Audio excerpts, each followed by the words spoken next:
Hi hello friends, நான் உங்கள் சீனிவாசன். உங்களுக்கு இன்றைக்கி நான் சொல்கிறது என்னென்னா, நீங்கள் எப்படி ஹாப்பியாக இருக்கிறது, அதே போல் உங்களோட ஃபேமிலியை எப்படி ஹாப்பியாக வச்சுக்கிறதுன்றதை பற்றி இந்த வீடியோவில் போடலான் இருக்கேன். இதை பற்றின சின்ன சின்ன டிப்ஸு சொல்கிறேன். நீங்கள் அதை ஃபாலோ பண்ணிங்க அப்படின்னா நீங்களும் சந்தோஷமாக இருக்கலாம். அதே மாதிரி நம்ம ஃபேமிலி மெம்பர்ஸ், அப்பா அம்மா, ஒய்ஃபு, குழந்தைங்க எல்லாத்தையுமே நம்ம சந்தோஷமாக வச்சுக்கலாம். இதுக்கு ஃபஸ்ட்டு நம்ம பேசுகிற விதம், அதாவது நம்மளோட கம்யூனிகேஷன். நீங்கள் சாஃப்டாக பேசுங்க. ரொம்ப ரூடாக, ரொம்ப ஹார்ஷாக ஒய்ஃப்கிட்ட திட்டுறது, அம்மாட்ட திட்டுறது, அப்பாட்ட திட்டுறது, பிள்ளைங்களை திட்டுறது இதெல்லாமே வேண்டாம். நம்ம எவ்வளோக்கெவ்வளோ நம்ம சாஃப்டாக இருக்கோமோ அவ்வளோக்கெவ்வளோ நீங்கள் ஒரு பந்தை எறிகிறீங்க அப்படின்னா அந்த பந்து எந்த ஃபோர்ஸில் நீங்கள் எறிகிறீங்களோ அதே ஃபோர்ஸில் திருப்பி வரும். அதே தான் ஒவ்வொரு ஆக்ஷனுக்கும் ஆப்போசிட் ரியாக்ஷன் இருக்குது. இதே தான் நீங்கள் இப்போ ஒய்ஃபுக்கிட்ட சொல்கிறீங்க, கோவமாக நீங்கள் ஒன்று சொன்னீங்க அப்படின்னா அவங்களுக்கு மனசில் ஒரு மாதிரியாக இருக்கும். அவங்க என்ன பண்ணுவாங்க, ஏதாச்சும் ஒரு சமயத்தில் உங்களுக்கு அதே கோவத்தை திருப்பி காமிப்பாங்க.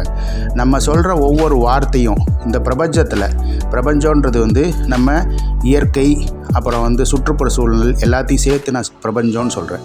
இந்த பிரபஞ்சத்தில் நம்ம சொல்கிற ஒவ்வொரு வார்த்தையும் நமக்கு என்னைக்காச்சும் ஒரு நாள் நம்ம அதை கேட்குற மாதிரி வரும். அது வேறு ஒருத்தர் மூலியமாக, நம்ம ஃபேமிலி மெம்பர்ஸோ இல்லை வெளியிலேருந்து யாரோ ஒருத்தட்டையோ நம்ம சொன்ன வார்த்தை நமக்கு திருப்பி வரும்.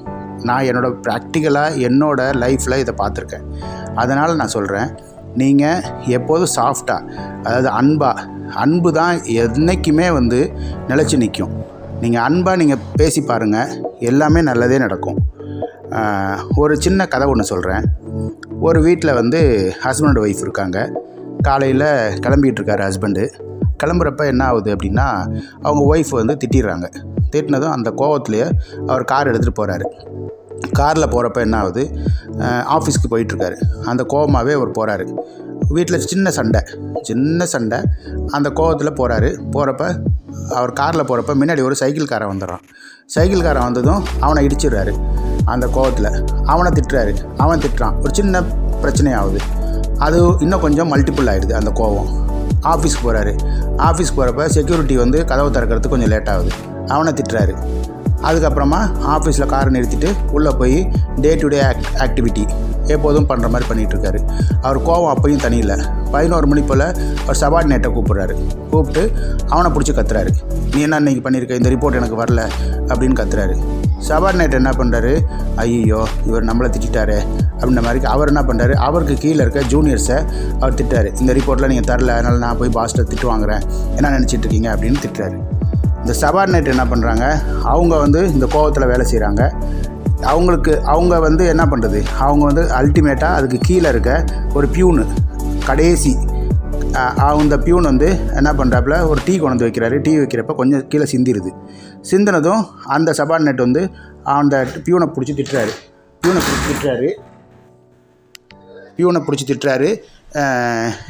என்ன இப்படிலாம் பண்ணுற, உனக்கு இது கூட தெரியாதா அப்படி இப்படின்னு திட்டினதும் அல்டிமேட்டாக அதை பாஸ்டேருந்து அவர் ஜூனியர் மேனேஜருக்கு போகுது. மேனேஜர்கிட்டருந்து அந்த கோவம் சபார்டினேட் போகுது. அவர்கிட்டருந்து பியூனுக்கு வந்துருச்சு. இப்போ பியூன் என்ன பண்ணுறாப்புல, அதுக்குள்ளே ஈவினிங் ஆகிடுது. ஈவினிங் எல்லாத்தையும் முடிச்சுட்டு பியூனுக்கு ஆஃபீஸெல்லாம் போட்டுட்டு வீட்டுக்கு போகிறாரு. அந்த கோவத்திலே வீட்டுக்கு போகிறாரு. அவர் என்ன பண்ணுறாரு, இந்த கோவத்தோட வீட்டுக்கு போனால் ஒய்ஃபுக்கிட்டையும் பிள்ளைங்கிட்டையும் இந்த கோவத்தை காமிப்போம் அப்படின்ட்டு அவர் என்ன பண்ணுறாரு, ஓரமாக ஒரு ஸ்கூட்டரை நிறுத்திட்டு ஒரு மரத்துக்கிட்ட போய் நிற்கிறாரு. தன்னோட பெல்ட்டை கழட்டி யார் மேலே இருக்க கோவமோ பெல்ட்டால் அடிக்கிறாரு. மரத்தையை ஒவ்வொருத்தர் பேரை சொல்லி அடிக்கிறாரு. அடிச்சுட்டு திருப்பி பெல்ட்டை மாட்டிக்கிட்டு சந்தோஷமாக வீட்டுக்கு போகிறாரு. சந்தோஷமாக வீட்டுக்கு போகிறப்ப எல்லாத்துட்டையும் அன்பாக இருக்கார். ஸோ இதுலேருந்து நமக்கு என்ன தெரியுதுன்னா, நம்மளோட கோபம் ஒரு வீட்டில் நடந்த சின்ன பிரச்சனையினால் அந்த ஒய்ஃபு ஹஸ்பண்டுக்குள்ளே நடந்த பிரச்சனை எத்தனை பேர்த்த பாதிக்குது பாருங்கள். இது ஒரு சின்ன கதை தான் இது. இதுலேருந்து நமக்கு என்னென்னா, நம்ம அந்த கோபத்தை அல்டிமேட்டாக பாஸ் பண்ணிக்கிட்டே இருப்போம். இது பாஸ் ஆகி ஒவ்வொருத்தர் மூலியமாக அப்படியே போயிட்டே இருக்கும். ஸோ இது இல்லாமல் இருக்கணும் அப்படின்னா நம்ம அன்பாக இருக்கணும், பொலைட்டாக பேசுங்க, எல்லாமே நல்லதே நடக்கும். ரெண்டாவது, நம்ம அசம்ஷன் தான்.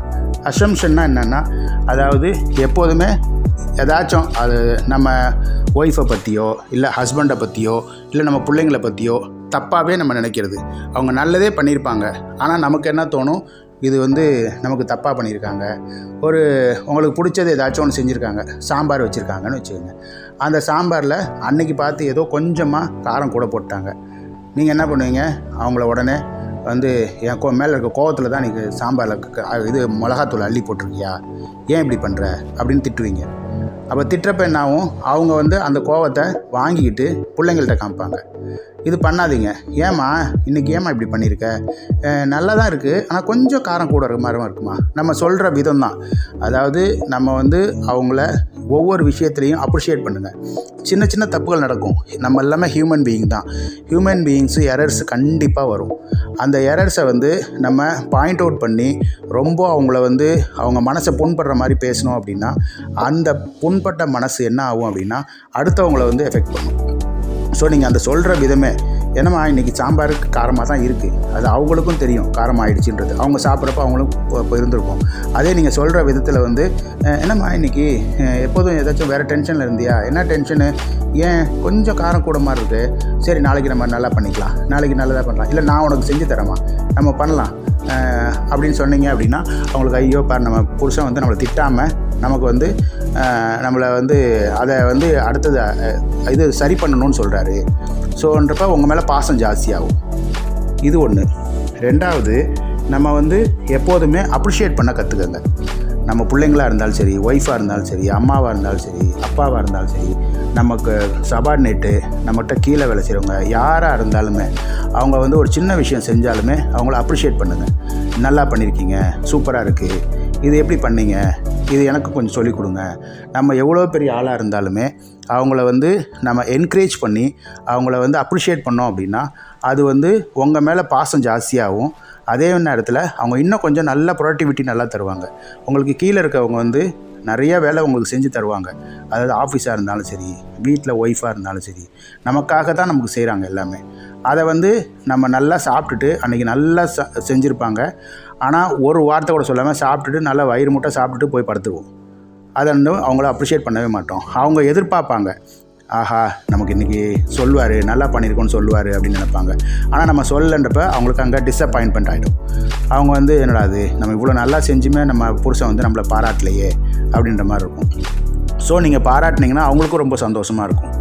இது வந்து அப்ரிஷியேஷன் வந்து ஒவ்வொருத்தருக்குமே முக்கியம். பிள்ளைங்க நல்லா விளையாடுறாங்களா, என்கரேஜ் பண்ணுங்கள். நல்லா படிக்கிறாங்களா, என்கரேஜ் பண்ணுங்கள். இன்கேஸ் படிக்கலையா அதை திட்டாதீங்க. அதை எப்படி வந்து நல்ல வார்த்தைகளாக சொல்லி அவங்கள வந்து மாடிஃபை பண்ணி அவங்கள நல்லபடியாக கொண்டு வரத்துக்கு பாருங்கள். ஏன்னா திட்டுறது, கோவப்படுறது வந்து அல்டிமேட் வந்து அது ஒரு சரியான வழி கிடையாது. நம்ம வந்து அவங்க அன்பால் திருத்தினா தான் யாரையுமே திருத்த முடியும். சின்ன பிள்ளைலேருந்து பெரியவங்க வரைக்கும் எல்லாத்தையுமே அன்பால் மட்டும்தான் திருத்த முடியும்.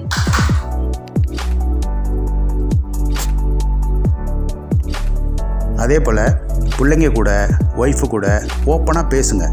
ஒரு சாயந்தரம் வந்துட்டுங்க, எல்லோரும் ஃப்ரீயாக இருக்கீங்க, ஒரு 10 நிமிஷம், அரை மணி நேரம் கூலாக பேசுங்க. பேசிவிட்டு முடிஞ்ச அளவுக்கு எவ்ரிடே டின்னர் எல்லோரும் கெட் டுகெதர், வீட்டில் எத்தனை பேர் இருக்கோமோ எல்லோரும் சேர்ந்து உட்காந்து, ஒய்ஃப் எடுத்துகிட்டு வந்து வைக்கிறாங்களா டைனிங் டேபிளில், ஆமாம் நானும் எடுத்துகிட்டு வந்து வைக்கிறேம்மா அப்படின்னு சொல்லி எடுத்துகிட்டு வந்து வச்சு பிள்ளைங்களும் சேர்ந்து சாப்பிட்டு அம்மாவுக்கும் கொடுத்து அப்பாவுக்கும் கொடுத்துட்டு சாப்பிட்றப்ப அந்த சேர்ந்து சாப்பிட்றப்ப இருக்க சந்தோஷம் வேறு எங்கேயுமே கிடைக்காது. நம்ம கூலாக இருந்தாலும் அதை வந்து எல்லோரும் பகிர்ந்து உண்ணி எல்லாருமே நம்ம சாப்பிட்றப்ப நமக்கு அதோட சாட்டிஸ்ஃபேக்ஷன், அதோட அன்பு வந்து நல்லாயிருக்கும். இது லாஸ்ட் பாயிண்ட் என்ன சொல்கிறேன் அப்படின்னா, நீங்கள் வந்து நல்லா அதாவது சந்தோஷமாக இருங்க. இது மாதிரிலாம் செய்கிறப்ப உங்களுக்கு ஆட்டோமேட்டிக்காக வந்து மனசில் வந்து ஒரு சந்தோஷம் கிடைக்கும். எண்ட் ஆஃப் த டே நம்ம படுக்க போகிறோம் பார்த்திங்களா, அப்போ வந்து எவ்வளோ கோவம் இருந்தாலும், வீட்டில் எவ்வளோ பிரச்சனை இருந்தாலும் அதெல்லாமே பேசி தீர்த்துட்டு படுக்கிறப்ப ஹஸ்பண்டு ஒய்ஃப் 2 பேருமே சந்தோஷமாக, அதாவது ஒருத்தருக்கு ஒருத்தர் சாரி சொல்கிறதோ இல்லை வந்து தேங்க்ஸ் சொல்கிறதோ பண்ணாமல் இருக்காதீங்க. அன்றைக்கி அவங்க நல்லா பண்ணியிருந்தாங்கன்னா அப்ரிஷியேட் பண்ணுங்கள். இன்கேஸ் நீங்கள் திட்டியிருந்தீங்கன்னா சாரி சொல்லுங்கள். அவங்கள்ட்ட ஏதாச்சும் இப்போ நான் தப்பாக சொல்லியிருந்தால் மன்னிச்சிருமா, இப்போ நம்ம வந்து சந்தோஷமாக தூங்கிட்டு காலையில் எழுந்திரிக்கிறோம், ஃப்ரெஷ் மைண்டாக எழுந்திரிக்கணும். ஸோ நாளைக்கு பொழுது நல்ல பொழுதாக நம்ம வந்து கொண்டு வரணும். நல்ல பொழுதாக இருந்துச்சுன்னா நாளைக்கு ஃபுல்லாக நல்லாயிருக்கும். இன்றைக்கி நடந்த தப்புகளை நாளைக்கு நம்ம பண்ணக்கூடாது அப்படின்ற மாதிரி நீங்கள் நினச்சிட்டு பேசிட்டு எந்த பிரச்சனையாக இருந்தாலும் அன்னைக்கே தீர்த்துறது இருப்பாங்க. இந்த பேசுகிறது வந்து ரொம்ப ரொம்ப ரொம்ப முக்கியம். நம்ம எவ்வளோக்கு எவ்வளோ ஒருத்தருக்கு ஒருத்தர் பேசுகிறோமோ அவ்வளோக்கு எவ்வளோ வந்து நமக்குள்ளே வந்து அந்யோன்யமாகவும் அவங்களுக்குள்ள ஒருத்தருக்கு ஒருத்தர் விட்டு கொடுத்து போவோம்.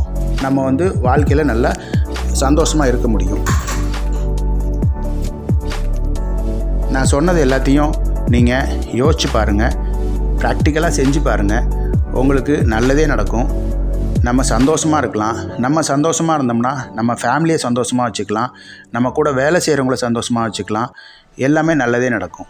ஓகேங்களா? என்னோடய சேனலை வாட்ச் பண்ணுங்கள். என்னோடய சேனலை வந்து சப்ஸ்கிரைப் பண்ணுங்கள். எனக்கு வந்து மோட்டிவேட் பண்ணுங்கள். ஏதாச்சும் தப்புகள் இருந்துச்சுன்னா என்னோடய கமெண்ட் பாக்ஸில் வந்து எழுதுங்க. அதை நான் ரெக்டிஃபை பண்ணிக்கிறேன். அடுத்தடுத்து நல்ல வீடியோஸ் கொடுக்கறதுக்கு நான் விரும்புகிறேன், பண்ணுறேன் நான். Thank you very much.